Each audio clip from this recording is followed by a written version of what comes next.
What is going on, everybody? It is Econ with Dave back with another video here today. Let's talk about what's going on.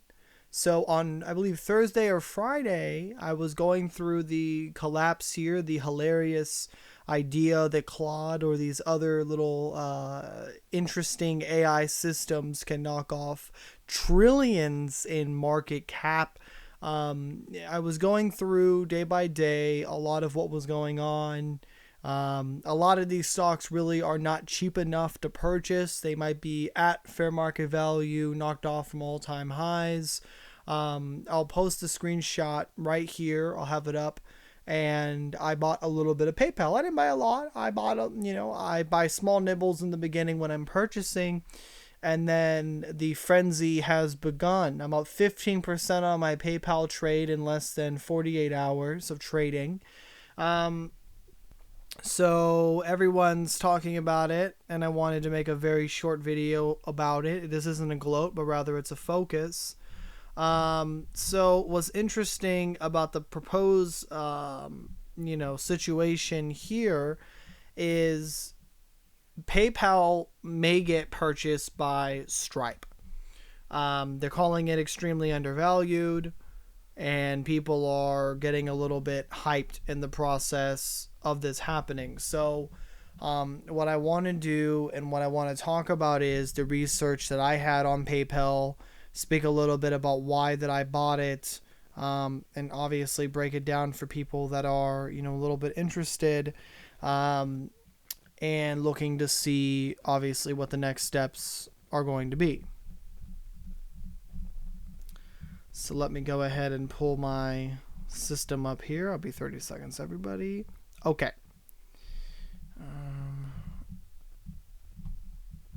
Okay, let me see here.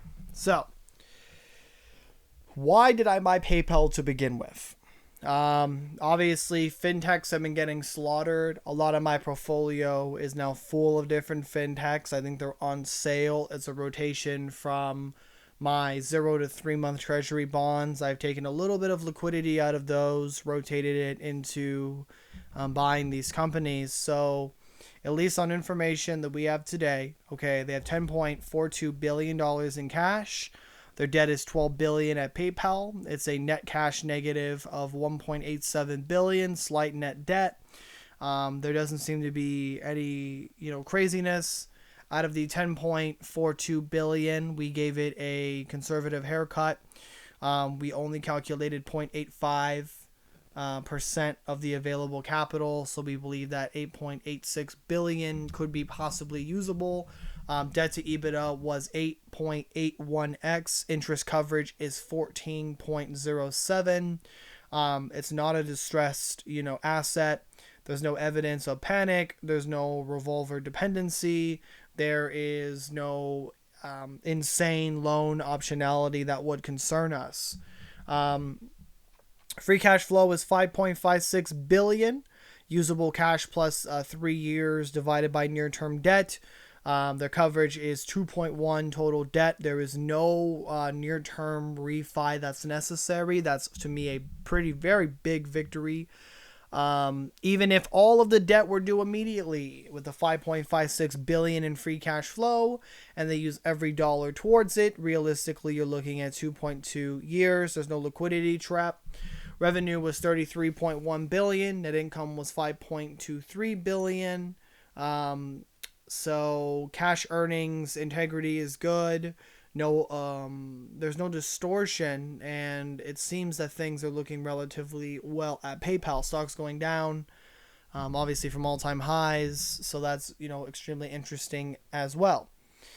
Let me see what else is going on here now. Revenue quality from revenue history from 2021 was 18% growth. They've maintained between 2022 and 2023 a 8% growth in each year. 6% in 2024, and last year was 4%. There is deterioration. However, there's no revenue contraction year in history, no segment collapse that's been, disclosed. Excuse me, I'm sentiment, collapse. No receivable spike in quarterly data provided, no deferred revenue, no warning patterns. Things look good on that end. We did a couple stress tests. It passes. Seems to be fine on that end. If multiples stay at around 1.2x growth in 3 to 4%, we believe that the bear value is $40 in a recession. We believe that the base it normalizes at around 1.8x growth at 5 or 6%. Buybacks continue. We're looking at between 62 to 65. If the sales get around 2.5x EV to sales, margin stability, and narrative recovery, you're looking at between $80 to $90 a share is fair market value. Now, the probable weighted, is taking the probability of each event, timesing that by its, fair market value. So we believe as of right now, if we're being immensely conservative, fair market value probably is around $61 a share. Current is $40. That was a 33% decrease. The buy zone that would have been incredible in our data was 34 to 36. Realistically, you're looking at 38.50. I like putting an extra $1.50, $2 on top. We made the call that it was good to buy PayPal at that moment as an entry beginning. Such a dramatic decline. We believe that it was, worth taking a look at. And we're glad we bought it. So I don't know what the future is. If we get above 61 for the shares, I think we're getting we're getting way above fair market value. My dream is to get 100 on it. I mean, if I get 100 per share, we've over 1x our money in a little under this time period. And I'm not going to be upset about it because it's going to have great economic opportunities for us in the future. And I mean, I'll be willing to take that, and I'll be very happy with the scenario. And this has been a very interesting find. So we'll see how it goes. But I wanted to make a quick update and say, sometimes when you do your homework, you stay diligent, you stay focused, you get lucky. And now everyone and their mother is on PayPal. And we'll see if it's Stripe or Elon Musk or Jeff Bezos, from, Amazon's team. And we'll see. We'll see at the end of the day what's going to happen.